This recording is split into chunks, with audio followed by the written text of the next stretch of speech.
Ago? Ndi la fofo, o meto. Ni chome. Don ni chola. Eko. Oh, mi fo. Yo, akpe kaka titi ore. Ah, me degbe na olo. Me na onu lo. Ami, ye di la. No, nyonglo be miato papa akpe kore. Papa ma we. E fo asu. Ogo wo choga me. Eh, una be fi abubuto le miano fi asignon nous que les connus ni a ke butu ya. Papa Adika. Nyonglo be RV abagbo mi grand to ki papa ke le mi agbota nyonglo be o. Joye, ku mi ontocha. Be a mi ato ke yo isoto kati alo akpada pe chan dogbeni. Kebe mi gbadi hosena mo chan dogbeni. Bleu reke kware.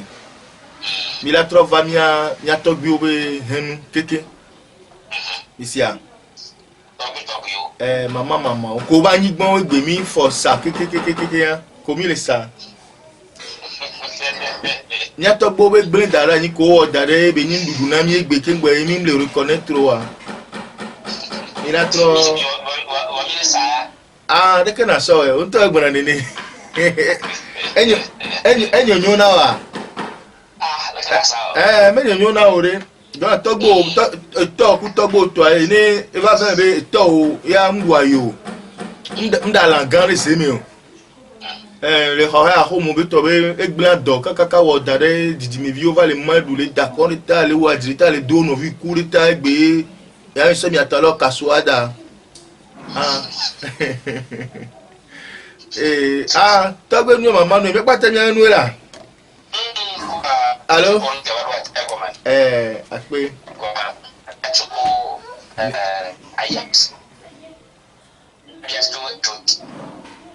Nene.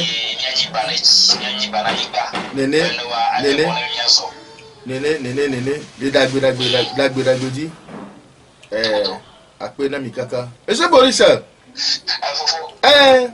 Mi va do afide ne mi ape azonli we. Mi va kede enu kele ni futo le godonu ne mia agbaze iboto we. Eva ninko enu ke nya medro ke va semie. Kike tu 40 le pour me o gban le ya. Eye maso gede agbeto be di mi mama va le gode gbegbe me ya. Mi va po edi disi. Allô? Le nou me kukudo nou mi va kede nou i tutu le no si me ye la na be gbe ya. Agbeton ton ngron bebe jena alo agbeton ngron bebe josope ye agbeton be lede nou bubu unti. Bikwera. Ye me zondoa. Mi blona koko be agbeton Africa vi ame ibo enenye. Trop gbogbo na van me gbedo me elabe naneli egbona echoge le miobe eveobe alozehado me onabe africania sans kofa bibi oho naneli tro na vatue ndele africa si ndele eveo tuko apase yibosi. Si gbede ke mi deji si gbebe le blema ngoliwa miano ko we mio mia de vieux mia ben ku sokpoa atida ekada ye miano ufu na chanto atida ye aya de na yinya ayina asivi atwe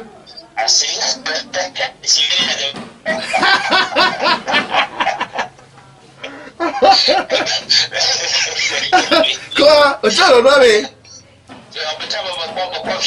Va so kaka gawan me koe. Ça dit be kaka va de Ah, et de follow, et d'adidi na nemia no. Opu ne kakaba ha ne robo na be ametomado ha enyalevesi. Oh, mbinare enukele. C'est-à-dire, ye ola pochabe agbasea. Mi fu me nkpa le be ni ano bon bon na me be agbase yi bo bon me agbase yi. C'est-à-dire amea agbasea me o nene ibo be ni mi ami gbo na vo. Bo bon be agbase yi bo be agbase yi la me anti. Et dans que non, mia non, mia maman beta ati pour na quoi tchandidi. Oh va, et nous avec keke, et ça me dodoa. O la po bébé, abani gbando na na nyi no be povi. Non, bébé tchambe blido gbando na na nyi no poa no double no mi on lui kaka. Et nous on va les trop. Et nous va les trop. Sans odana amasire na mi na be nyimo. Nyimo so na ntisi de na me no nnuyo a o ma ho ga ke ngbala school matin on. Amodi ya se koreti. Ah, mi no be mi anu nyimo la. Adako cha a etike mi nu na nyina adako so na sukle vide de me po ala so ana fe pono so na dado me. Et nous on veut doubler bien demi keke. Oh, nke e pe mi e dollar mo e gbere mi na odana le ani kombe e peze won mi gare mo anu mi e kokko pa ni gban pa bo won to anya be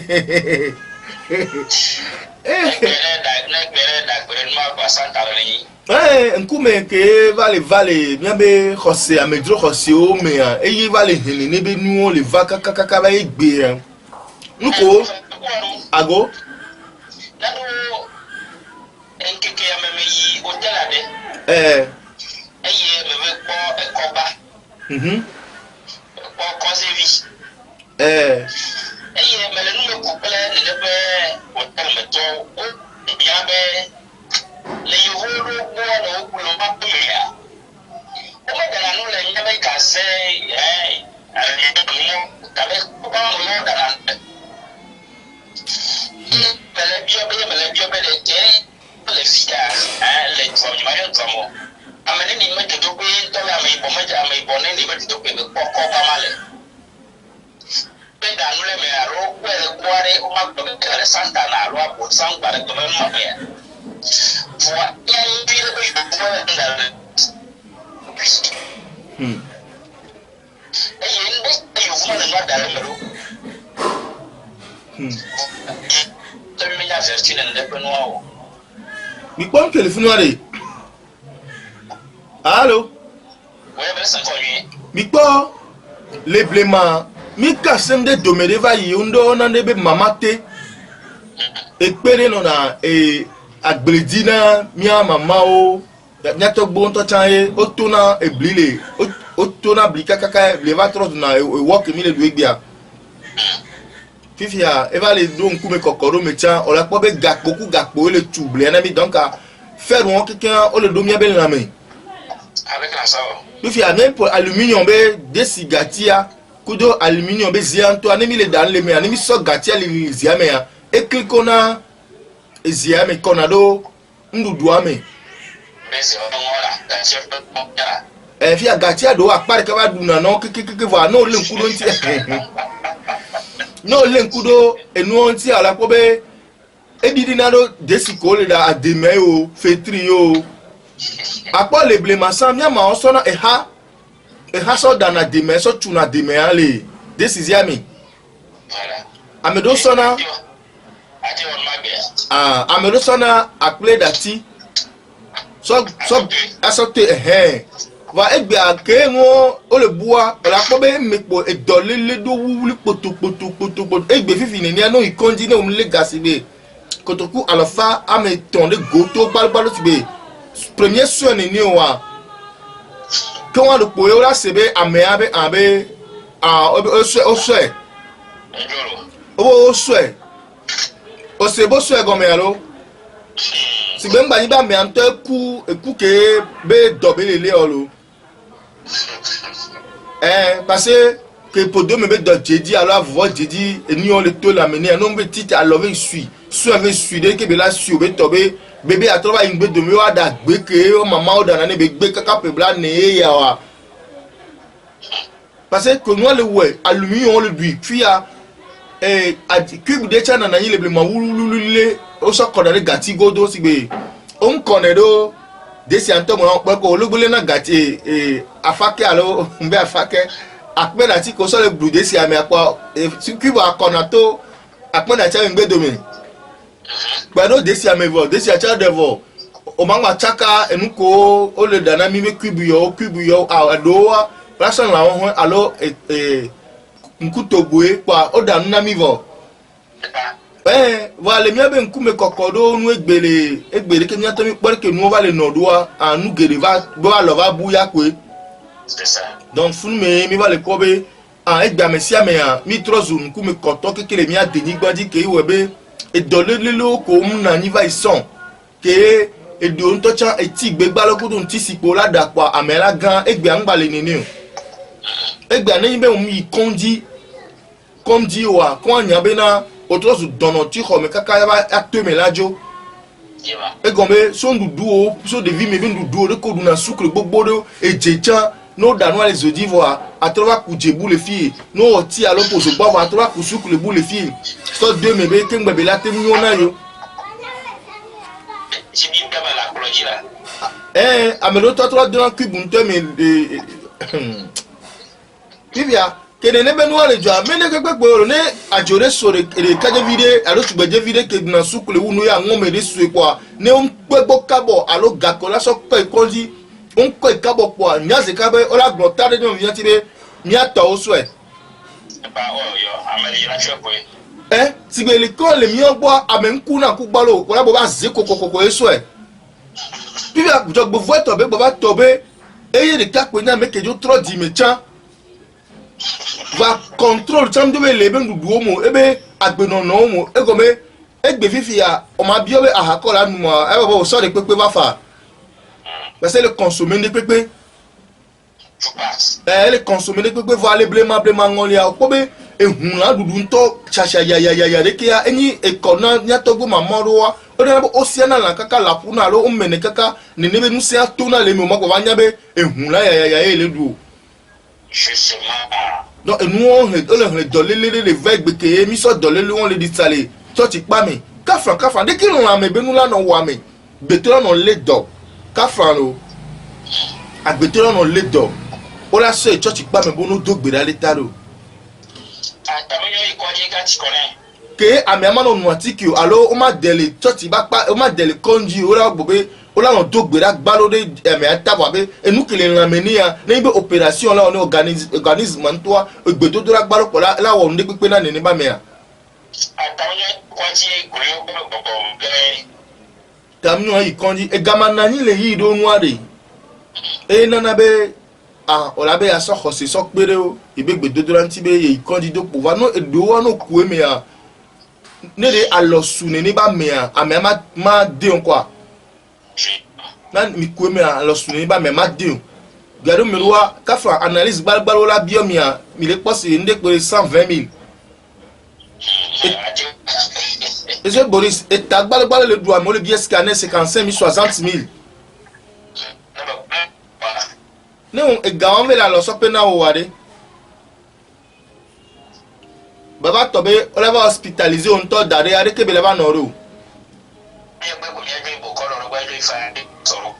no jojo e bukono chan gbo chan ne tobe lan mebe nu le wo enu kele wo wa sigbe anu to na adisi do ko kwa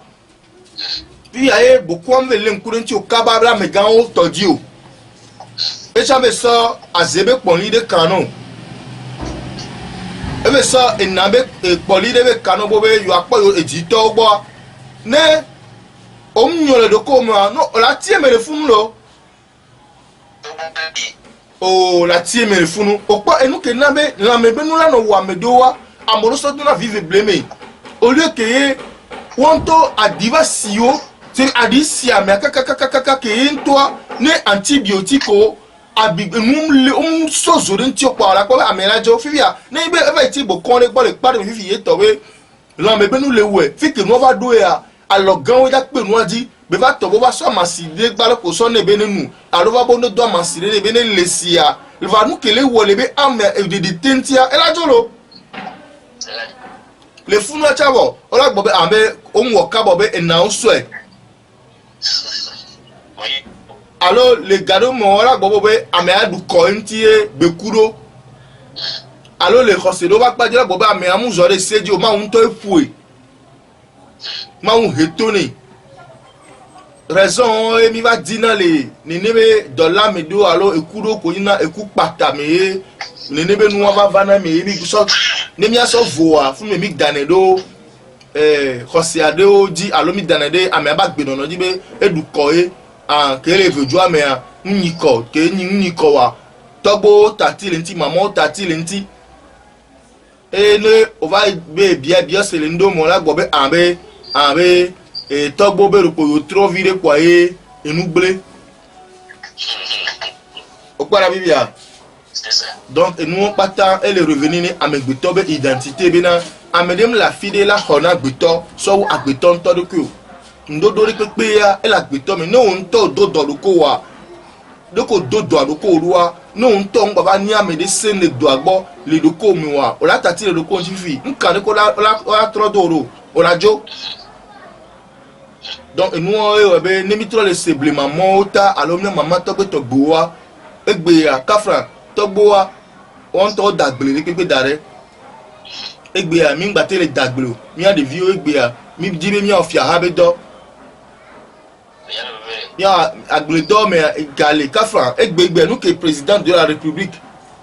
ministre gangan so ju re pepe mi a nous ko le do yin nka agbede la o le da e o le du il ko fifia et galapado me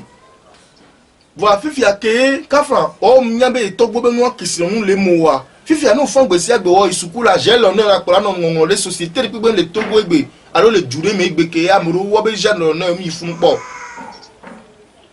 voilà o mi yo wa de mentor pe chanko gboro kaka eperika epv epeton epeni epeaton pe adio le yo ye amedowa kafran ko le ba yo sigbebo yo ni akon stage yo na va no payer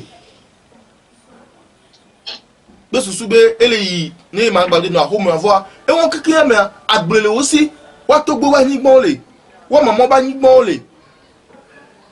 ile po fi ke mi an to cha mi kuna volele ndo me a c'est ça mi kuna volele ndo me fi mi na mo popo me be ke mi wonu ya be olayomi voa j'ai l'honneur fait que j'ai l'honneur tona e be ni ne be l'honneur alors on veut la si alors on veut donner ne be faculté ba ni ne ndo le won be ni mi trop bubo yi de mi am be to be jojo mi nu la fi mi po be samba gbe ke mi to gbo nu va ya e o nu echa ye o nu ala me semi e na egbegbe no pa me titi ro le copy o me ya la me pusi na o effectivement o la me pusi na wa le gbegbe be no po ti ka pa na mo be me ya la afogbalu ko la zo kakaso atigbe kakaka yido pali mi to ja fa ke nda je ni o voir amede maintenant afogbalu azonzo ni won justement donc mi a to gbe o mi mama o be nu ko gble de la na mi nu nya si de ti o de ko da nu na ni komeze mi e na be fe won keke mdo ko domina o e dale mo ano wo ti nto cha do ti aluminium me no va na esi afa ola on posi esi atada na zone ni gaze ko me mi danu la o de na no si atako le nu ne be nu wa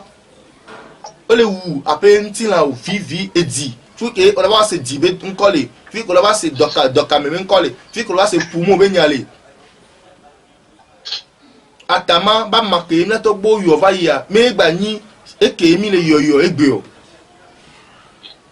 va binyabena o mo na de atama ko mi le yoyo egbe be nuit gravement à la santé vo nya na gbe tom yo wa mvo na wa va nento plele e plele ke apaje o mo na be egbe na nu le agbeto be nti landi va ekpola ne de be nu va egba yo ne Monsieur Boris mi kwade di hosebe enya kemiso do tomeni soare npo be ne mi va le kansen kan ne nya va yi côté re po a ya ta mi nyana be amo blina de maute Bijinagla. bi hona no de maunti allo Magwablo. Kwa. mi défendre na mawu allo mi be mawu défendre na roko oro mi défendre na mawu Buka. fifi are kafra mi gba video oro mi apata mi ni egbe allo amelo mateni ebe Yesu Kristo kebe photo yo so fia mi akeke mi nya be mi Yesu ntonto yo ni mi nya be mi nya ni Robert Paul be photo ebe ni c'est un acteur yo jouer film Amagogo to mache mi amagogo mi kan le banyawo. ya me gbogbo mi mateni o allo OK kafra lo monsieur Boris Agoy. mi nya me ko nya be Robert Paul be photo e c'est acteur béni avec jouer film et jouer film c'est bien jouer film Elle se fait Ibo film. merci Maman va ko nyama nyalo. oh je suis tif yo oh je suis tif oh Besa la jaba ko. ava omnie yo maman on va me côté gomile Ya. OK le ko so glonero ma sigbe kafra no le mia me gbeto be nu nyame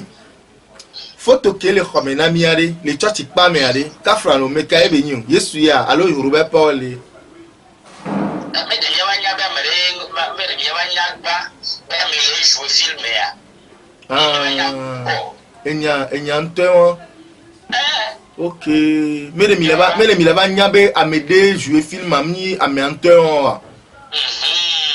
fifia onyabe photo on le church pa me gbeke o tebe pe tata ntocha ye le church pa ganga me ke egbe no yo nun ami yo nun la de pe le hiya me gbe o so photo wo o so togbe abe photo ebe abgenealogy maman be photo so dare o so photo wan so dare ya no bio sebe mekeni Yesu le ni maman do mema o nyame acteur Robert Paul be photo yo la safia wa Ya bientôt. va omda de me chambe ni Yesu yo won lo Oh. Wa gbe ya ko kwa Yesu anto tire de mo. donc ne be ba vemi le mia pata be si de mi gbebe photo ko pata le kihia me gbe ntocha ondo couleur nkume de kao mina pa nyara lo ye be tobe amegbeto que on a be Robert Paul ye be photo e o so jouer film avoyer pour le monde quelque monde entier quelque are ka fra mu ke agbeto le subo aha mi be Yesu egome Yesu antotocha enu gbeni unwo dada ni ma me de kwete pe be ido be image fifi yo C'est ça. Voilà, un mec qui va jouer film maïe peut rediminer à mouquer que yame que no bien mais peut bébé ne dit sur mes photos de coup bible là Robert Paul be photo et bien avec ça va non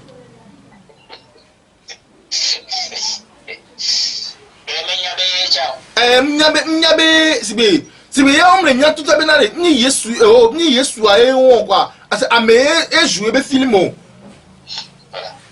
fifia et si am de le de mo bo ça me ibo vicha jouer film o mi le semea comme mion satana e mi ni gome no la tamicha o tanami agbaze ibo ye o tana sikenami a fifia ne o da yo maudo la de pepe ben kobele wa fuku do gbogbo fun o tana gbogbo fun ni na agbaze ibo fifia amegbeto keke ba kwado be di mebe an yo ame ibo satana e yo ni lo sibe kafralo mi atomini no pone nebe nura be Yesu ke mitami le brintocha ve photo ke le disal hi ya keke mea kafra nebe na nu no lola tin kodini la tu ya tepe na mia o to choma te solo fi photo wana mi be Yesu yo Effectivement. sibe won to choma tin to ya tepe la gbona mi be Yesu ntoto e ya o so fi mi le photo mi e ko so pe tata so tan representer ntoto sibe Yesu ne ni o kokona ya re nu kola yu e cha on nunya anyasa le Africa silo gakia egbe ami bui ye wo be ameke o so jouer film mi suesi bébé ami Anthony ni voix ami Anthony chamble exister avec un pon ku mene po ve amede va jouer film va ameke jouer film egbe mi le subo fi o yan ke jona gare mo wa On a mis dans la bédor, mi donne la cavade, on a fait pas militaire. Ah oui, yes, ah oui, Didi là, il est quoi là? Et bien, quelqu'un il est quoi là? Fifia, Robert Paul, il est là. Alors, Jésus de Nazareth, il est.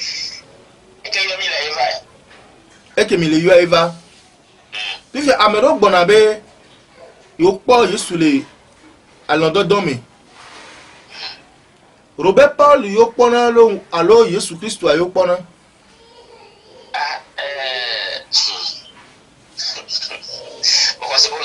Et nous qui va à dire pour mille ouah, mais non pas logique à balobalo, ça dit kafa, mais non pas logique à balobalo. On met à méanto ko le yona mi be Jésus Christ de Nazareth ari. On comme les pepem laisser les gars pour moi mola go be yo et nous ben yo nglo. Y acteur au so blâmé. On se sort au film na mi ne mi akpore ke ko mo yo so film e mi akpo va et nous quand me so film et il vient me que le mi be di me gbe an ba ni a me ko nto be yo nglo so film et be no le mi be di me. Elle dit me premier psychologie au Il y a psychologie à me tiens les ennemis moi il tient pour mi pona mi so na be Yesu de Nazareth béni. Va ka famia to mi no ko egbe. O de sibe agbeto la ni gbe ya diare. No nyolo wo ko mo la nya be na re. Photo an to keke yo so fie na yo be Yesu we photo ya. Le logique. Nya ti. Voilà ni be to ku po alo mamo ku po alo ino ku ko le ko le dremelia ata juriji. Oh, nkai ya deke. Monsieur Boris. Onyabe Lyon ameve kenle miabe nationalité be homadi o tunebe tampon. Kele miabe carte d'identité nto chandia. Comment symbole? Miabe jantan non aswa loso alosi be bonli be ni le et puis on va femme. Vauduye. Ah bon? Janta vive que na megbe to be carte d'identité a dire bonli no be ni lo sommet dia no be lo soal. Le soe bonli no e Vauduye et deux impact les agbeto pe identité dit ko be dile e be henu di ko e. Et nani mi poto go be drapeau a. Et nous les ninia ola no de nous maintenant mi kale ke malgré be nkambe mi we yo de croyance de pepe me lo disiwani impact que les défis be mini et du avec meto. Il est mea. Oui. Janta bi ve wan gbalo ke mi pona lion ku lion noir Vauduye beni. Et la meke be carte d'identité dit. Bien sûr. A monsieur me ko be ngore be homa vi carte d'identité di be ngore be dibere di mais o te ngone vers le 31 décembre tocha o de ape ponli o Sofia de kai won ponli no ko nyo de Sofia o kwadi se on kwadi se o didu do abe se no e djube se no alors constitutionnel togolaise et c'est non que les protocoles et de Sofia be ame aye oni ka fralo ne o va le tona mo be Yesu mva Yesu mo le ko wa o la ni o be tete gombe o pa la gban de mi. Yo kwese saibo on pe po fifi o tro ble no renti be ya yira to la nya me ko on pe vo kwese donc abe yo ayo ni ya yira to gombe yo on pe vo yo kwese be ni nde jova yi enu pata kele hne maso le va e la na be gbe a amerique o la so o te so jeje ve ku fa na mere wa gbe jesura bire ne pe la jesarenti o oh omda sibe na wa bo so mere da si fifi a me on te proposer 17 millions et alors 25 millions ne fifi et no yo gawane la fond là no yo gawane la fond rien que tu be la fond wa egalado na fofo la do na me be o kan agbeto gba si oko de ke be a ko ga gbogbo am ke ngbe a wi ma Voilà. donc adopo e ara be obe no gbe di a jesura bi ka vile na ya lo 8 vile na ya po la. Ya no fle ne want to ponde ya ete isten kolode o te so knife. Donc ne egbe ami le kanse ne be mi ate so to ni mi atodo alo mi anodo ko e mi mama didi khose na wo nyi be na ma de kuku no be Yesu be photo ko wo ke ko po na to cha ni Yesu yo. E won to cha ra baje. Veve se seredina amedo. Oh, mi ba se bebe o mi awo ni ba nyu ade c'est beau pour n'aber amede msona emiosi fiane be jume amede jume nyum sokuda fe quoi va egbe ni mi ba so miosi le fiane be jume ye mi va le globo be jume nyu alo juta nyu ahoya ele si bebe mi di gbo mi ado queen ni vo mi mati fa no glon lo dodo be amede msona emiosi fiane be jume vo mi ano so hose so no so emiosi kudo megbe jume so no fiane be denyi gbadi o enu patata poya. Ok, prophète Kouanou, il y a bien les assis, moi, tu me dis, Marlo, pour l'envoi, tu as fini, il y a Haïti. Yo, ça va. Il y a toujours dans l'eau, mais sur 90 de la loi, le prophète Kouanou, les Tagodoua. Il y a Dima Ayue, les 99, 46, 05, 40, 99, 46, 05, 40, allo 90, 90, 45, 12. 90, 90, 45, 12. Et il y a un régime, il y a des noms, il y a des ici, il y a des alors il y a des ici, à quoi on fait tout pour nous, alors des ici, pas bien. Il y a 96, 80, 27, 27, 96, 80, 27, 27. On fait quoi? Ago. Il y a des vailles d'envier, et les bien pas bien faire, on se remet à quoi. Yacho ametiade le yento via fa ye via fa ele ye mi atomale e afi waji de via de yicho ye de via la hoba de kwancho ele be via va yi passe fa da lo passe ele me ben ele be de via tova e yo wani no mora voilà ne ben toi lo ne ben yo no ele tocha yi ko ka fi de via boto su bi to wa yi trop over voilà no yi wana da do ma yi be ne vile chua ele ba me titi ala yi ele be de vi ke yi amen no la go be ne to esta de ira yi voyez le tocha yi ko ne secret le mi la ya secret look at le fima look at poto betima ya ni na de be no le chi kala ne kayama okay eso borisa makama alo makana medoku dia eye one be mi pona mi ari ko faible mi pona mi poto ni puissant makama alo makande amedoku dia eye one be olapo doko obe ndi pepe mle isi obe amenwa ele nkona ebe ni ira iba gbe na so blema kia ameye wona me hafia medela nya me gbe ameye yewe nyi kafa eya ne magbado me kia nyi mawu ye wona ameo enya gbe be nyi gboro me mawu ye wa gbeto alors amedela bien me kai wo wale funo ela be so kaka togbi obe ngolimea hafia medela nyame hafia medela do pere hafia medela zuame likia amedie betona c'est ça mais laissez me vivre nous kela na egbe amedela soro pe na no viela sugboro pe susube e mo ba hun na echa ni nebe didinya wa eye nani so blema na mi atogbo wa ameye dioje mi mama wa amedropo yo ho amedipo yo di ameyo subo amepe subo yo be kesi no nu ozu wa to egbe mi laisse me ya enu ye webe ke ho se va ozo aloze ko ni ebe obe aloze oji te so ho enu ogba te so zi wo be nyenyedo ani eme o le fio lebe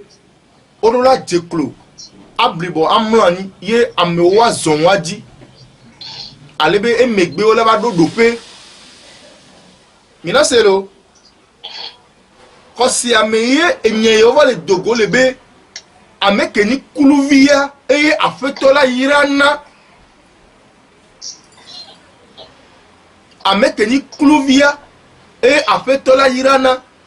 donc no diebe afetola ni yiraya odurani kluvi donc fait que ye khosi abe nyagbe o va le diamo kluvi webe gbea wo be togbe wo vio nto le bobo na le mula ni na be wa tu ya yira be esido yo ba agbemi ya ebe mo eye ya donc bien que mi bia ne mi yeme ya mi la ko be kosia be nu fia do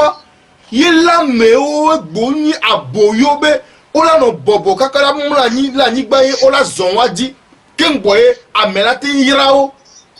c'est ça. ele sigbe kengbola nasi amede kenyi maunu no la tepe gbe ya ni omle kotoku amewode alomewa nga nao asio be na va hoya yo donc ne va faire mebe oso kotoku aton o la sa lo vive te alomeno le ke ada popore me ne va faire mebe oso kotoku de ka bija maton alo de ke awe alo de pepe ntonda jeji o donc enu ya yo so de didinya na amegbeto le hose yo yo na be Christo be di hose be nya va kori ya me ya e me nu fie ale be wa so nya ameke mi nya o fie mi kulu mi be mo ya be ne mi akpo gomele fia do pe me be ni va ko gbedegbe ya mi dula dua la nigba di fie mi anya me ko da hele gbogbo mi anya me ko nya me ni kulu vi o subo e mo adi bi la zon kengbo mi la ten po ya yira enu ko so de la me na mo ye obe ame asi ho gakia e via be vi alo nto mame o vi to gbo bi kebe di le vi me ya e la bobo ne be ni yira yi e ye nya me sisi la yira de via be some la tu chene la tu sine voir e bu nyenyi wa e be le podo ko be yem su le mo andi obe amwa ko be apeto la be yo le dia bon o gbo be nyati ro wa dala me be apeto la ba me be donc ko wi abe ya to vole mi adome e nu ke yo so ble na yene am e fiole e modo nu yo o khona o be nyenye le o me yo la pa me responsable wana mi wa wo nu o po le la be ko apeto pre ape no nya me ya wa ba khosia webe egbe ya o du kho nyenye le wa me keke monsieur Boris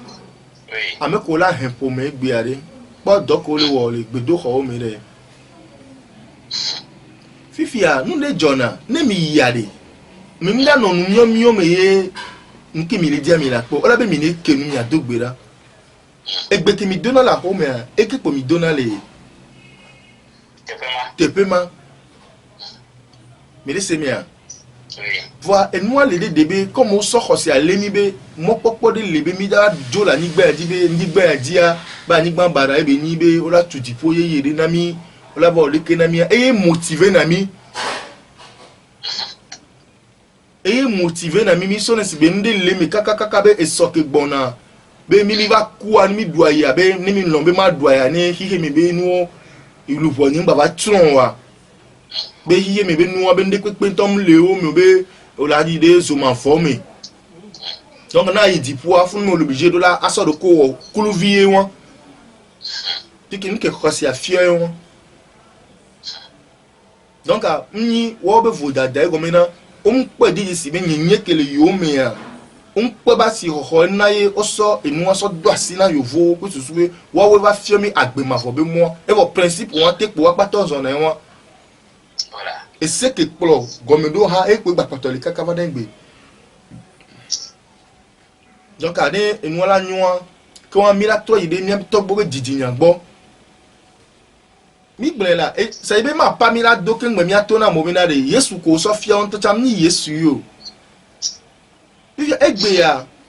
o do abe vi o nya gbanle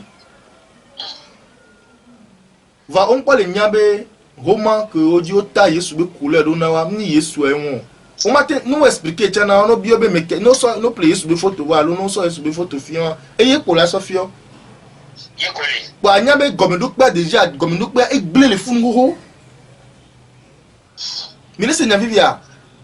Oui. ne be na kafra fada de imam de pastor de bukonde kakala jemia togbo de konu oton to din tocha onyabo o khona yin se be Yesu be photo yon be Yesu e won La benu ko confirmer ya lunga ko pro na via bion to mi gawe ti e mo ko ko be ya ku mo pro en si ode. bi fi ana be mi va le se nu me kukudo wa voilà ni fufu de na mi eza zu enu klimu na mi ne pas vivre c'est ça alors que bena mi wa le mi be jitinya que mi va nyombe o mi atogbo mi ngba yin ko bo la enu le mi agbo le fi voilà enu le mi me voilà ndokusu ya kele hun Africa de emi podo nti pepele la ndokusu ya mano hun na mi ade mi agbo no kwa si di bena de oh Israel be ma wude la fide hona me toni so afide baba hona mi ola na be la va check va howe supposons me etonia kengbe etonia etogbenia etonana novio be Yesu bona kaka oba dibia to mieto cha kaka wa kopibla sheke vo eni miacha mi le sebo be Yesu bona miame eta le bo vivia enu komia de didi mia wola hiki ya meni mia tuso meni mia didi mi viwa mi le po mona Yesu be vava e wo be ndu le mi batele wo on sait jamais via obe ne Yesu ala vava zo ameke ni ma unu so pata tozo obe la vava si be fia fitone ne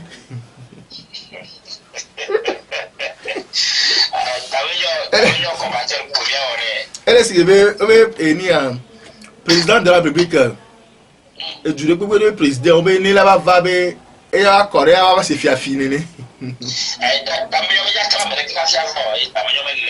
et c'est vrai ça okpare egbe kafran le mia togware yabe ejukpoto bubuto kele mia sia enyi président sosina nyasigbe fo allo ni so mi le ja pabe enu le khotile eju amena minto ona kenai amolo yo président fora onya be yere kasi po nusen lele Togo c'est ça Ghana viom le yo le Togo vio le dapa le ah ne pon bla ina yo la be yo adole wu yo la nyanya wa adole wu mi et non le khoti le jome que ame a yo le fia et bon elle va de communiquer de toi elle va quoi mina c'est bobo didi et nous dit e wone comme eyeni joabe to igbeke ni gbelegbebe agun vivi la to zo petit Paris a et la veme elle ma veme o bia ta mi le tin toja aha fifi ami no poda lo mana mi pode nu ya mi abe jukplo to egbe e la de gbebe ebli kole sa deja masi le kiabe egbe abe bia ni va beja maton mi ti nene me ebli la vale o me ya toja o le ko ya glo ko aha fifi a ok merci fia supposons maintenant mim la adresser na ne jukplo bubuto bi na enu le khoti alo mim le yi obe ni pomle na mi o mi va le yo Israel pe ma ou aw mim ba kaka Israel pe ma wa bo mi va le yo président Libye ebe président alors mi va le yo enia Macron bon Macron ebli le khoti le nyagbom to e molu le khoti e sanstan le khoti aw pomle na mi Macron yaka Macron la gbona mi o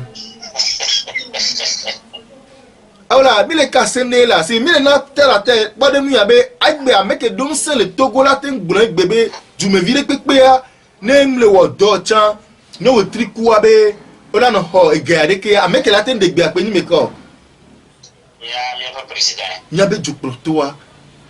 fifia ne be jukro to mu kenu alors mi yo mi va le yo Ghana be président alors mi va le yo Israel be président est-ce que mi be didi komi le diare elle a ten pas me vava ça c'est bien ma c'est bien to ça c'est bien là mi ya wo mu ke nda ve be gbe la ve me socho la e go be nu kele joa est-ce que mi le yaya me ni o mi le kende me ni o voilà agbeto ade enu ndokusu ya mano mi agbo le Africa anigba ya manu mi asi yemi la baba be mi adopo ndokusu yoyo ni adopo anigba yoyo be ba di na mi adunu le mi orun le mi mi atati mi ba no yo mawu de ke mi ajosope ne wa le possible fifia mi anto me ibo vi onto eve trop blasé le mi no do me wo hasoso to le defune mi no be so nu eva ni tokpo be nu ni satana de kafa ola se la so gavana Yesua wa ko kanchi est-ce que nia be miako nu ke ni ega ke ni denane ami obe po me nudu ube miako po me akeke ntia mi ku mi anya be na de mi onto we so mi no to le do ajo egbe yo vo mu na ta me na ko na me ma o Yesu be ne gbe poro o fon gbese be wo be David ko le ko 4 ans wo le pochette wo le encaissable wo le appareil obe plaquette o na mi egbe mi o mi do 21 ans 22 ans 23 27 ans ke gbe mi le nya be na e do ka ento mi na ma kpra ma ke mi school avoir ke gbe mi ba tro dira do ke mi la kpra 27 da chak le 31 ans, quand même, là-bas, il y a tout plein de qui school avoir. Là-bas, trop tenance bout, là-bas, trop facette, là-bas, là-bas, va deviner que les qu'on 9 ans, que les youvo bois, portable que les coups de mille et yomia non bien, ouais, les ouais. N'y a les watch out sur la donne en temps, mais bon, mais Yesu, ah, on m'a où, ne peut les yontia, man non, et béré, bébé. Man de coucou benade, Yesu benya, que mille gloire. N'y a pas tant de pas. Enyali egovovo me egobe de ko sonti nya vadwa egbikin ku hun Africa jabe beblebe ni va amedo ko ba dodi le blamobe Yesu kwela we va mi kafra e ona medo be voju be nko le wase egboni akapo oyono be afan ubo oyona pastor de be afan ubo ole seigneur eni pastor won ko ba galesia ah fofonye togbe abe nko ke le si we so school do o ma we yo ma jeso le o ra jese hunkele nla me ade o matin tro o ma jechi tare adro ko na ah o po be fun Yesu be nsem no se kaka ba doli ko ane ore Yesu abe say do pem le kaka wa doli nko fu me nko ane o pastor be afa ubode alors yobe amaou évangéliste amaoubo une famille o mate dolio alors pasteur sotou yenta tentro ni na be ngba yin sotou be ni tro so Yesu tou gakia lebe digbe ho madia o madonse la tentro yo prote ko no iya cha chi te tele bien ti e bia agro ko si o yo le fia a exemple pour ye ye mi chi ti bi kwa mi kwasi kurema kwa prote ko no iya chi te bien ti e ko se be nya bia le garasio ga to ga fia ndape nebe mi na mi tiri ka so pe adapopo ya ela nyobe eso yora gbe nto e mi la do Yesu be enya o mi mi awon po be fi ke tutu l'Africa le mi apo e mi laisse mia aha eso yora gbe mi la do mi bon to polonia ko ni be na re nenyi be maude le ke ma bionu enu la no wo mate va secours na mo ela no tebe ma bio ya kengbo ya wo ya nenyi be ajore la som nyam don kuvio ma ve geje nu me kengbe ma no wi be ne ho na ma e ko yin mu la defube ma polo ni be mawudo nenyi no kenti ameve so na vojudoro ne jogbevo gbona e la delevo e jogbevo me ma denu ntocho enu kenti agbe to sonance e de consonance doram sirebe popotie won vani be ma no ne ni o ajo baba somvo enu baba wonvo be mle po mo be esome ke ngbe be ba nyona ma ebe digba ni mi anti le volo wa ya depo egbe atogbe ni be nkola siye nkan ni pepe ke ma baba yin láti rebe nyagbo la gbem le po me agbo chan ehun wan e pe gbapato le la menam ni mi gba digbo mi atogbo be nu egbe